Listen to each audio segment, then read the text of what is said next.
దీప కాంచన గురించి కార్తీక్తో ఎలా చెప్తూ ఉంటుంది. ఆ పుట్టింటికి వెళ్ళాలని మీ అమ్మకు చాలా కోరికగా ఉంది. పుట్టింటి వాళ్ళు ఎవరైనా వస్తారా అని ఎదురు చూస్తూ ఉంది. మీ అమ్మకు మీరే నచ్చ చెప్పండి అని చెప్పి అంటూ ఉంటుంది. అది వినగానే కార్తీక్ అయితే అనసూయ దగ్గరికి వెళ్ళి ఇలా అంటూ ఉంటాడు. మా అమ్మ ఎందుకో అంత డల్గా ఉంది, మా అమ్మ దేనికోసం ఎదురు చూస్తుంది అని చెప్పి అనసూయని అడుగుతూ ఉంటాడు. దాంతో అనసూయ ఇలా అంటూ ఉంటుంది. తన పుట్టింటి వాళ్ళు ఎవరైనా ఒక్కరైనా వచ్చి తనకి నుదుటిన బొట్టు పెట్టి ఆహ్వానిస్తారని తనైతే ఎదురు చూస్తుంది.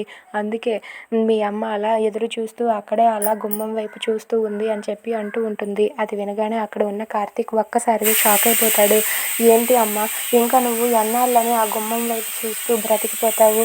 ఆ ఇంటి వాళ్ళు రారు, నువ్విక ఆ ఇంటి గురించి మర్చిపో అమ్మా అని చెప్పి కార్తీక్ కాంచనతో అంటాడు. అది వినగానే అక్కడ ఉన్న కాంచన చాలా బాధపడుతూ ఉంటుంది. ఇంతలో అక్కడ గుమ్మం దగ్గర కాంచన వాళ్ళ అన్నయ్య వదిన వచ్చి నిలబడతారు. అది చూసి అక్కడ ఉన్న కాంచన అయితే, రే, నన్ను పిలవడానికి మా అన్నయ్య వచ్చాడురా, నా కోసం మా అన్నయ్య వచ్చాడు చూడు అని చెప్పి కాంచన కార్తీక్తో అంటుంది.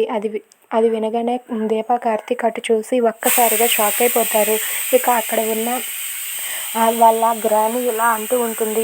నిన్ను పిలవడానికి మీ అన్నయ్య ఒక్కడే కాదు, స్వయాన మీ నాన్నే వచ్చాడు అని చెప్పి అంటూ ఉంటుంది. ఇక అటు చూడగానే శివన్నారాయణ వస్తూ ఉంటాడు. అది చూసి కాంచన, కార్తీక్, దీప, అక్కడ ఉన్న అనసూయ వీళ్ళందరూ కూడా ఒక్కసారిగా షాక్ అయిపోతారు. ఇక శివన్నారాయణ కాంచనని పిలవడానికి వచ్చాడని తెలిసి కాంచన చాలా సంతోషిస్తుంది. అది చూసి కార్తీక్ కూడా సంతోషిస్తాడు. If you like this video, please like, share and subscribe friends. Thanks for watching.